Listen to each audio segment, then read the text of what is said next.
I go through games and I always know where the goal is. My first thought is always, how can I score?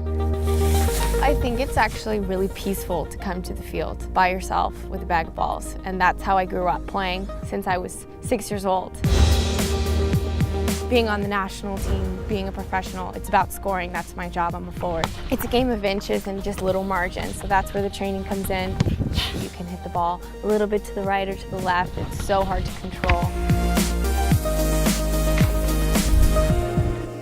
In the Champions League final, you can bring that composure and calmness that I can feel out here when the wind's in my hair and there's no one here to watch me. If I can feel that, then I think that's how I can succeed. Come on, good girl. You're so cute. You're so cute. I grew up here in this front yard. I first started juggling the soccer ball with my mom and dad watching. Funny thing is, she wanted to quit when she was 4. Every skill that I learned, every skill that I use on the field, it came right here. Competing against my sisters, being pushed by my parents. She didn't take to it immediately, but I just said, one more year, one more year. I didn't give her the opportunity to quit. So here we are in my parents' house where all the memories and memorabilia go. So here's Conference Player of the Year. So weird. She just stepped on the field and just decided she wanted to be competitive. Being the middle child, I kind of had that middle child syndrome. And it was such a, 360. Never look back, never look back. I think the thing about soccer, there's something about working with people, connecting with people, and being able to be so much bigger than yourself that just really does it for me. To be a professional women's soccer player right now means to be a nomad. We're up and coming. We're trying to make this work. We're doing what we can to scrap and scrape and increase the number of people that want to watch us play by increasing the level of play. We've been able to create something for ourselves, not always a race, striving to be able to do what the men do. We do what we want, and we play the way we want, and we have our own competition that's exciting, and it's fast-paced, and it's technical. I think a big goal for a lot of players is to make sure that there is a league in 10 years for the girls that are watching us in the stands, so that they can dream to be professional.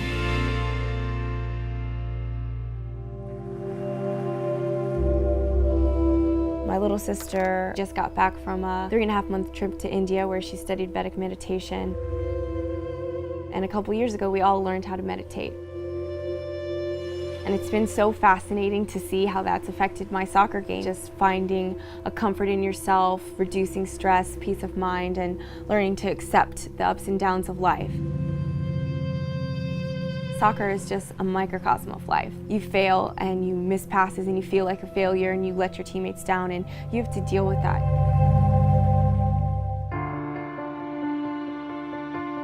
I think that part of being a champion is failing over and over again. I don't know how many finals I've lost and titles that I've dropped and shots that I've missed when my team counted on me. I think the most important thing is to get back up and to always fight to get better.